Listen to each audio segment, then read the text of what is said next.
Hello students, SN1 SN2 mains crash course start करते हैं। अब ज़्यादा ना समझाते हुए सीधे पॉइंट पे आते हैं कि मैं आपको इसमें सीधे इंपॉर्टेंट पॉइंट्स लिखूंगा। लिखने में टाइम वेस्ट ना हो इसलिए जस्ट ऑलरेडी हम वो पॉइंट्स को हाईलाइट पॉइंट्स को डिस्कस कर लेते हैं। तो आप बिल्कुल ध्यान से देखिए। वेरी फर्स्ट पॉइंट है कि अल्काइल हैलाइड शोज करता है न्यूक्लियोफिलिक सब्सटीट्यूशन रिएक्शन। क्यों शो करता है? क्योंकि आप ये अगर RX जो मैंने सिंबल बनाया स्क्रीन पे रेड से हाईलाइट किया हुआ है, हेलोजन इलेक्ट्रोनेगेटिव है तो एक्स पे पार्शियल नेगेटिव इलेक्ट्रॉन को उसने अपनी तरफ अट्रैक्ट किया। Negative partial negative part electron rich को शो करते हैं। और जब उसने इलेक्ट्रॉन को अट्रैक्ट कर लिया तो आर पे इलेक्ट्रॉन की कमी हो गई। अब क्योंकि कार्बन जो हेलोजन से जुड़ा हुआ है वो इलेक्ट्रॉन डेफिशिएंट हो गया है, इसलिए उस पे इलेक्ट्रॉन की कमी होने की वजह से उस पे एक ऐसा स्पीशी अटैक करेगा जो इलेक्ट्रॉन से रिच होगा। और वो स्पीशी क्या है? न्यूक्लियोफाइल। एन से नेगेटिव, एन से न्यूक्लियोफाइल। न्यूक्लियोफाइल पे नेगेटिव चार्ज होगा, जाके इलेक्ट्रॉन डेफिशिएंट कार्बन पे अटैक करेगा। तो फर्स्ट रीजन न्यूक्लियोफाइल अटैक कर रहा है because minus I effect of electronegative halogen atom which makes carbon electron deficient. Second, substitution क्यों शो कर रहा है? क्योंकि आप देखिए कार्बन ने 4 बॉन्ड बना रखे हैं। अब अगर न्यूक्लियोफाइल को अटैक करना है तो डेफिनेटली उसे बॉन्ड तोड़ना है। अब ये 4 बॉन्ड ऑलरेडी sp3 की वजह से बने हुए हैं। D orbital vacant, 2d orbital नहीं है। इस वजह से क्या हो रहा है? That's why due to this what is going on, उसे किसी एक बॉन्ड को हटाना पड़ेगा। तो which is good leaving group. याद रखिए कि सी और कार्बन और हाइड्रोजन की इलेक्ट्रोनेगेटिविटी सेम है, तो this bond is very stronger. तो एक्स लीव कर जाएगा और उसकी जगह न्यूक्लियोफाइल है। नाउ न्यूक्लियोफिलिक सब्स्टिट्यूशन होने के दो ही तरीके हैं, SN1 SN2। तो SN1 के पॉइंट्स आप देखिए, ये यूनिमोलिक्यूलर है, इसे हमने येलो कलर से हाईलाइट किया हुआ है। It is unimolecular reaction, first order kinetics follow करता है। रेट लॉ का देखिए, proportional to concentration of alkyl halide and concentration of nucleophile की पावर 0, मतलब न्यूक्लियोफाइल से इंडिपेंडेंट होता है। SN1 दो स्टेप में होता है। पहले स्टेप में वाटर मॉलिक्यूल या कोई पोलर प्रोटिक सॉल्वेंट इस पे सराउंड करते हैं और बॉन्ड को तोड़ देते हैं, कार्बोकेटायन बनाते हैं। तो first step is slow step, rate determining step. Formation of carbocation takes place. Then favour कौन करता है इसे? पोलर प्रोटिक सॉल्वेंट फेवर करते हैं, क्योंकि जितना पोलर प्रोटिक सॉल्वेंट होगा उतनी ज्यादा एनर्जी रिलीज होगी। SN1 का रेट किस पे डिपेंड करेगा? ऑब्वियसली सॉल्वेशन एनर्जी पे, क्योंकि सॉल्वेंट जितना ज्यादा स्ट्रांग होगा, जितना पोलर होगा, उतना ज्यादा अट्रैक्ट होगा, उतनी ज्यादा एनर्जी रिलीज करेगा, बॉन्ड उतनी जल्दी टूटेगा। आप देखिए पहले स्टेप में बॉन्ड टूट रहा है। Then solvation energy, polar protic solvent which form hydrogen bond with एनआईएन। तो यहाँ पे देखिए हाइड्रोजन बॉन्ड बना के दिखाया। बट अब आई गेस आपको ये सारी चीजें पता है बिकॉज आप क्रैश कोर्स का प्रिपेयर कर रहे हैं। बट अगर आप पढ़ना चाहें तो स्क्रीन रोक के रीड कर सकते हैं। Due to solvation in polar protic solvent water ethanol, nucleophile weak हो जाता है। न्यूक्लियोफाइल सॉल्वेशन से कैसे वीक हो जाता है? देखिए न्यूक्लियोफाइल के अराउंड क्या हुआ, पॉजिटिव पार्ट क्या करेंगे? उसको न्यूट्रलाइज कर देंगे। ऐसे समझो, ये समझिए कि थोड़ा थोड़ा इलेक्ट्रॉन क्लाउड डिस्टार्ट कर देंगे।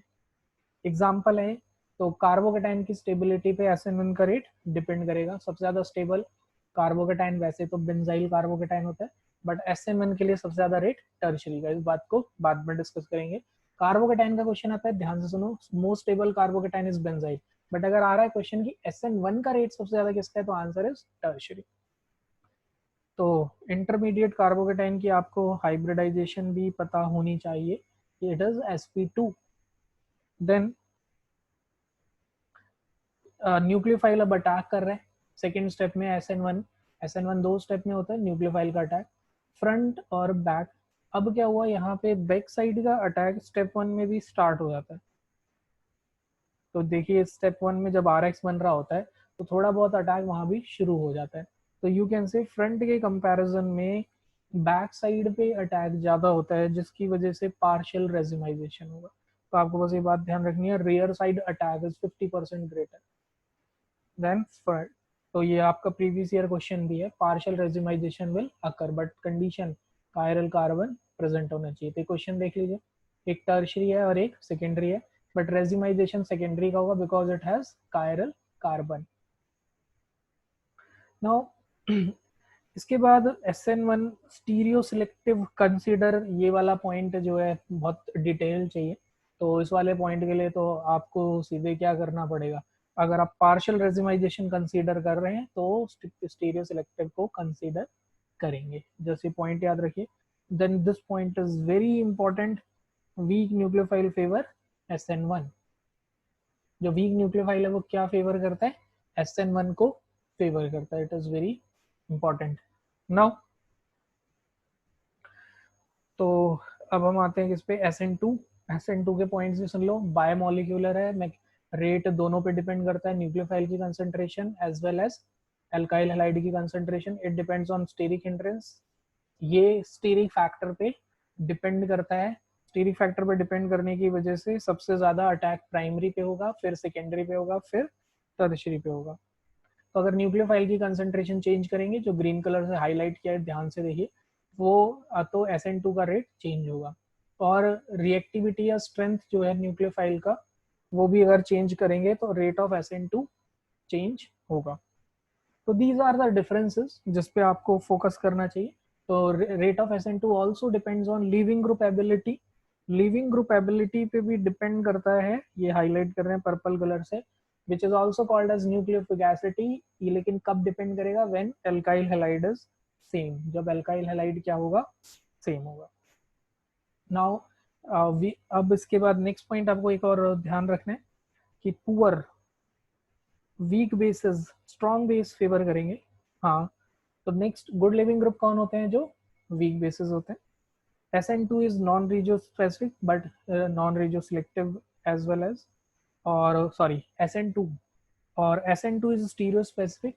ये स्टीरियो स्पेसिफिक भी है और स्टीरियो सिलेक्टिव भी है। नाउ अब SN1 और SN2 में डिफरेंसेस पढ़ने के बाद जो ओवरऑल मैं आपको क्वेश्चन करने की टेक्निक बताता हूँ वो ये है कि आपको बस ये ध्यान रखना है, टर्शरी, बेंजाइल एंड एलाइल। अगर टर्शरी, बेंजाइल और एलाइल दिख रहा है तो उस केस में आपको हमेशा सोचना है SN1। इसके अलावा कुछ भी दिख रहा है तो आपको क्या सोचना है, SN2। अगर आपको इसके अलावा कुछ भी दिख रहा है तो बाकी क्वेश्चन के थ्रू से समझने की कोशिश करेंगे। बिकॉज SN2 में स्टेरिक हिंड्रेंस कम है तो प्राइमरी एंड सेकेंडरी ज़्यादातर SN2 फॉलो करेंगे। अब क्वेश्चंस के थ्रू मैं सेग्रीगेट करना सिखाता हूँ आपको। मान लेते हैं एक क्वेश्चन आपसे पूछा है CH3 मतलब एक मैंने टर्शरी अल्काइल हैलाइड लिया और एक प्राइमरी लिया and remaining other conditions same. बाकी कंडीशंस को हम सेम रख रहे हैं, मतलब न्यूक्लियोफाइल वाटर है दोनों में। तो आप कौन सा मैकेनिज्म लेंगे, सी। हम इतना सोचते हैं, लेकिन मैं आपको बताता हूँ कंपटीशन में हमेशा कंप्लीट क्वेश्चन आता है, ठीक है। तो यहाँ हमेशा अगर रिएक्टेंट ही गिवन है, प्रोडक्ट गिवन नहीं है, तो क्वेश्चन स्टैंडर्ड नहीं है। प्रोडक्ट जरूर गिवन होगा आपको जब भी प्रीवियस ईयर में पेपर आएगा। इवन आप चेक भी कर लीजिए 2011 में भी क्वेश्चन आया था तो प्रोडक्ट मेंशन था। फिर भी स्टिल अगर ये क्वेश्चन आता है और लेट्स से कि सर यहाँ पे तो ऐसे प्रोडक्ट में भी कोई चक्कर नहीं है, तो आप क्या करोगे उस केस में। अब क्या कहते हैं, उस केस में आप क्या करोगे, जस्ट प्रोडक्ट देखो, और अब प्रोडक्ट में तो कोई चेंज आने वाला नहीं है, तो आप सिंपली क्या करोगे, यहाँ पे अब आप देखोगे रिएक्टेंट। क्यों, क्योंकि सारी कंडीशन सेम है। सो आप डायरेक्टली बोल सकते हैं फर्स्ट केस में मैकेनिज्म SN1 है और सेकंड केस में मैकेनिज्म SN2। नाउ अब एक और केस लेते हैं और उस केस में हम ये कंसीडर करते हैं अगले केस में कि लेट्स से कि रिएक्टेंट आपका सेम है। अब अगर आपका रिएक्टेंट सेम है और मैं बोल रहा हूँ कि प्रोडक्ट भी सेम है, प्रोडक्ट शुड मेंशन, उसके बिना बताना मुश्किल हो जाएगा। केमिस्ट्री है, मॉलिक्यूलर लेवल पे बात कर रहे होते हैं। तो अब यहाँ पे अगर हमने क्या ऐड किया है, वाटर,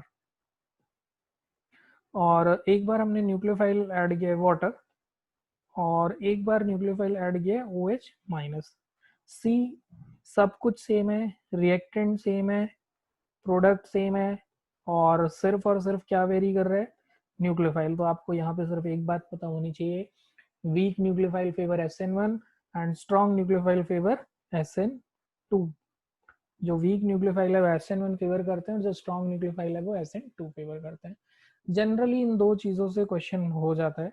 अब एक रिएक्टेंट, अब अगली बार एक और केस बना सकते हैं हम एग्जैक्ट सब कुछ ऊपर वाला जो फर्स्ट केस है बिल्कुल यही केस ले लेते हैं और इसमें हम थोड़ा सा चेंज करते हैं।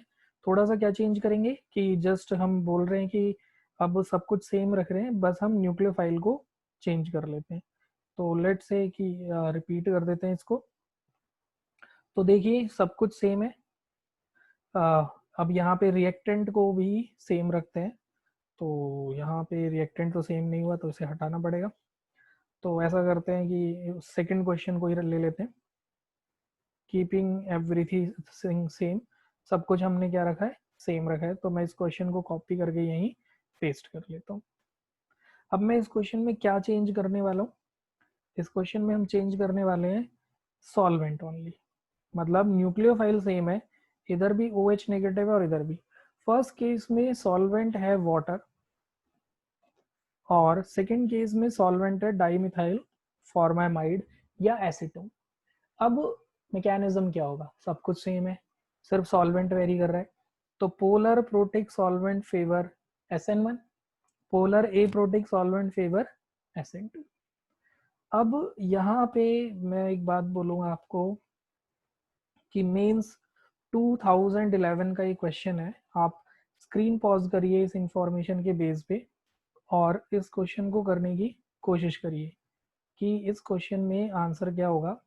और मैं आपको बोल देता हूँ कि जो रिएक्टेंट है वो एक बार है यू कैन से C2H5OH और एक बार है C2H5O माइनस। मतलब एक बार वीक न्यूक्लियोफाइल और एक बार स्ट्रॉन्ग। एंड अब देखिए मैंने आपको बोला था कभी भी स्टैंडर्ड अगर एग्जाम में क्वेश्चन आएगा तो हमेशा वहाँ पे आपको प्रोडक्ट मेंशन होगा। तो इस क्वेश्चन में प्रोडक्ट भी मेंशन था, यहाँ पे आपको प्रोडक्ट भी मेंशन है। अब आप डिसाइड करिए कि मैकेनिज्म क्या होगा। स्क्रीन रोकिए, बताइए क्या दोनों SN1 है या एक SN1 SN2 है या दोनों SN2 है या आप प्रिडिक्ट नहीं कर पाएंगे। अब आंसर देखते हैं। अब अगर हम इस आंसर को ऑब्जर्व करें तो आप देखिए week nucleophile favour SN1 and strong nucleophile favour SN2। अगर आप इतना सोच रहे हैं तो इसे यहाँ पे बोलेंगे कि आपने प्रोडक्ट को ऑब्जर्व ही नहीं किया, क्योंकि SN1 में कार्बोकेटाइन बनता है। ध्यान से सुनना, SN1 में कार्बोकेटाइन बनता है और कार्बोकेटाइन क्या शो करता है, रीअरेंज। क्या प्रोडक्ट रीअरेंज्ड है? तो अगर क्वेश्चन में प्रोडक्ट मेंशन है तो समझ लो क्वेश्चन बहुत आसान हो गया। तो अगर रीअरेंजमेंट शो किया है, ये देखो यहाँ पे कार्बोकेटाइन बनेगा, अगर ये SN1 शो करेगा, उसके बाद रीअरेंजमेंट का के बाद क्या ये प्रोडक्ट बनेगा? नहीं। तो यहाँ पे हमें आइडिया लग गया है कि जो मैकेनिज्म है वो पहले हम सही सोच रहे थे, लेकिन प्रोडक्ट भी ध्यान देना है, हमें प्रोडक्ट का भी ध्यान देना है। तो अकॉर्डिंग टू द प्रोडक्ट हमें समझ आ रहा है कि मैकेनिज्म इसका भी क्या होगा, SN2। Second one is correct, second one तो हमें समझ ही आ रहा है कि क्या होना चाहिए, SN2 होना चाहिए। तो यहाँ पे हमें SN1 SN2 I guess clear हो गया होगा। Finkelstein reaction is also an example of SN1 SN2। कोई भी मैकेनिज्म आएगा आपको कार्बोकेटाइन का रीअरेंजमेंट देखना है और उसका मैकेनिज्म देखना है। तो रीअरेंजमेंट वाला वीडियो भी ध्यान से, मैंने एक अलग से कार्बोकेटाइन का वीडियो बना रखा है, डिटेल एक्सप्लेनेशन स्टेबिलिटी का, आप वहां से देख सकते हो। यहाँ पे मैंने आपको SN1 SN2 में कैसे डिस्टिंग्विश करना है वो बताया।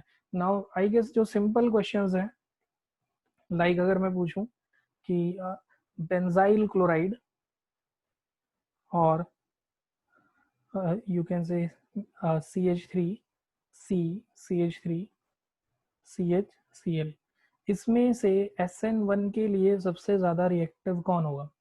तो सबसे ज्यादा रिएक्टिव SN1 के लिए कौन होगा? बेंजाइल। नाउ अब मैं क्वेश्चन पूछता हूँ कि SN2 के लिए सबसे ज्यादा रिएक्टिव कौन होगा? SN2 के लिए कौन सा ऑर्डर होगा? Again answer is same. तो वेदर इट इज SN1 और SN2 दोनों के लिए ऑर्डर क्या होगा? Same.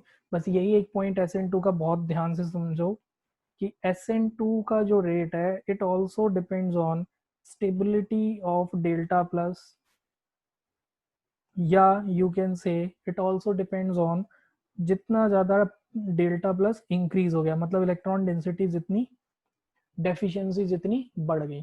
For example CH3C double bond O CH2Cl, ये किसी दूसरे एल्काइल हैलाइड से ज़्यादा रिएक्टिव है। क्यों? क्योंकि CH3CO का माइनस आई इफेक्ट है, जिसकी वजह से डेल्टा प्लस बढ़ गया। क्योंकि डेल्टा प्लस बढ़ गया माइनस आई इफेक्ट की वजह से, इसलिए क्या हुआ यहाँ पे, न्यूक्लियोफाइल के अटैक करने के चांसेस ज़्यादा हैं, तो SN2 का रेट इसका ज़्यादा होगा। तो आई गेस ये समझ आया होगा। सेम वे आप यहाँ भी थोड़ा सोच सकते हैं। एक तो ऐसे सोच सकते हैं फिफ्थ क्वेश्चन में कि डेल्टा प्लस स्टेबल कर रहा है ड्यू टू रेजोनेंस, या आप ऐसे सोच सकते हैं बेंजीन के माइनस आई की वजह से डेल्टा प्लस इंक्रीज कर गया, या फिर आप ऐसे सोच सकते हैं। तो मैंने आपको SN1 SN2 का कॉन्सेप्ट समराइज कर दिया है। आई होप आपको समझ आया होगा। एंड नाउ आप इस पे क्वेश्चंस ट्राई करिए, और कोई डाउट है या कुछ डिटेल वीडियो चाहते हैं तो कमेंट करिए। Thank you.